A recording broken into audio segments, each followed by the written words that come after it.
We got other people with questions, so sure. Who's next? Mr. Locke? Mr. President, through you. I had the privilege of working with Mr. Bernassi as well as the mayor and his advisor and knowing what the plan was. You know, a month ago or so, I said everybody's got to be on the same playing field here and the understanding past this levy. I'm very concerned about that because I think we're further apart now than we were a month ago when we had that safety meeting. And I think, and again, I heard the plan and I understood it and I felt very comfortable with it too.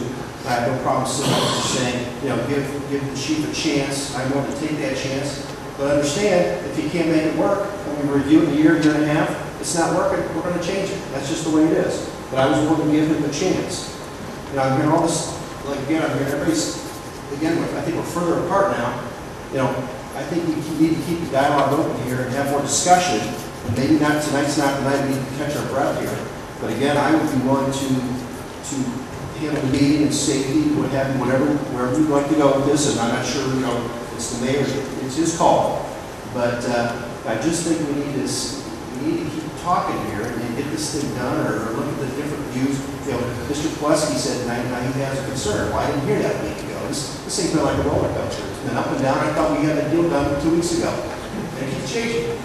And we're hearing different information. Again, we're hearing he said, she said. Again, I think maybe we need to get together again and hash it out and let's discuss this audit, what we're going to be looking to do, and what we're going to try to accomplish. So I'll be willing to do that, but you know, I think we need to get together here, guys, or this levy's not going to pass and we're all going to suffer. Okay, thanks, Mr. Locke. One of the problems that I see is that if we go out and hire people, firefighters, and the levy does fail, we're going to be laying people off.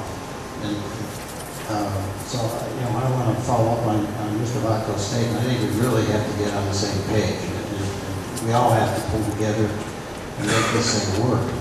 And Chief, I think a lot of responsibility is going to fall on your shoulders. You still got till November. And we're willing to work with you. I personally want to work with you.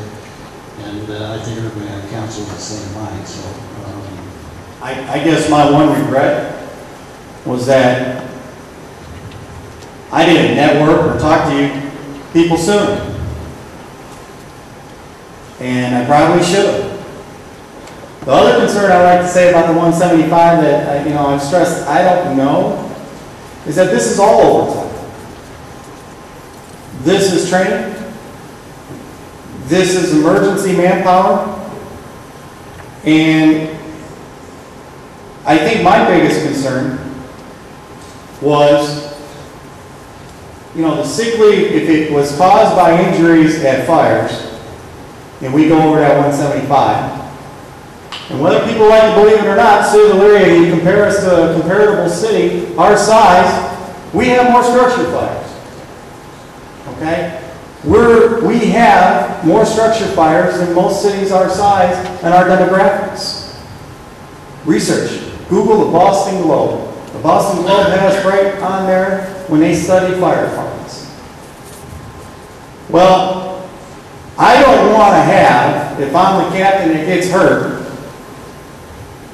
and I'm sitting at home listening to my scanner, knowing that they cut the manning to 14 or 15 because I got hurt and I can't work, that's not going to cut it with me.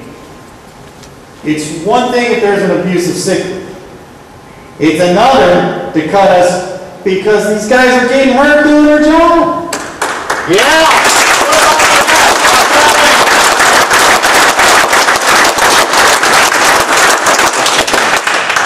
That is what's so frustrating. It's like playing football. You lose your quarterback, then you lose your receiver and say, okay, beat us with 9. The 175 in principle, could we have made it work? Yeah, we had some plans. But again, it's an unknown. But I think with the 23-man shifts, we could have gotten it there.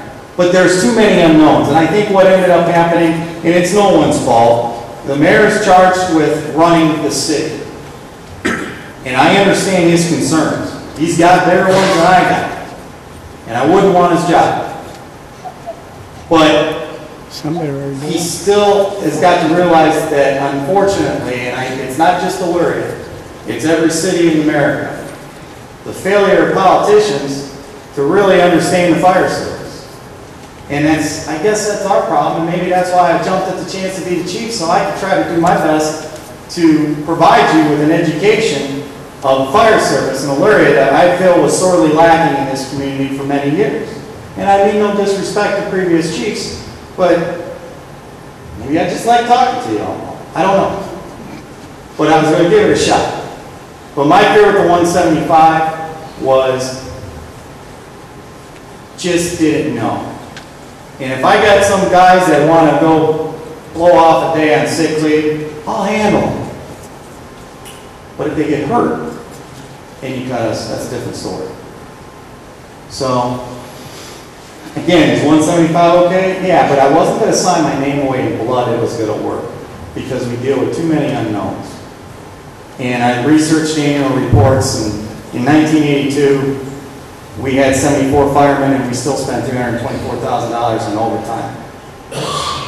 And that's $1982. So, you know, again, I don't know, but I was willing to try, which may not have been there before. I got Mr. Tanner. Did you have Yeah, Chief, again, I'm glad we talked, because you're right, I got an education on the department and what's going on. I too also feel, like you say, the mayor's job is to run the city, and that's true. But you know what? A lot of that's council's job too, in helping run the city. And I don't think we've been doing that right now. I definitely would like to see, and again, the mayor running the city is fine, but he isn't running every department. He shouldn't be running every department. That's what we're paying people to do. We have to.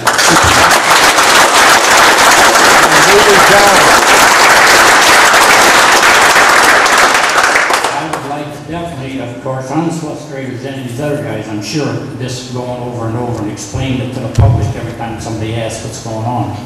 And I definitely would like to, if all possible. You guys had a plan, and what I heard, and I go with Pete, definitely, and I know he's up on it, and I believe the same, have the same faith in you.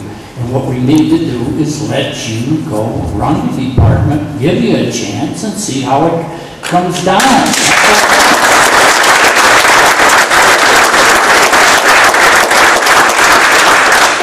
One last thing, if I could, answer. Well, I'm not finished. Oh, thank you. Another thing, this plan, you know what it is, the mayor knows what it was. I'd definitely like to make a motion that this council approves it and lets this happen. The one problem, though, is there are a lot of strings attached with the plan. And the one issue was, well, if we go over 175, what happens? Well, it's easy, we're cut. If we go over 175 because we have a rash of structure fires and we have to call people in, again, that's not fair. If we go over 175 because the guys get hurt and are on injury, that's not fair. So, I agree with the mayor that probably the negotiations broke down because there were just some things in principle that there are too many what ifs. There were too many strings attached. And I also had the ability to pull people out of other positions, i.e. the Fire Prevention Bureau, and put them on shift. Well, the number one job of a fireman is fire prevention. Because once you get the actual fire, you failed in your number one goal of fire prevention.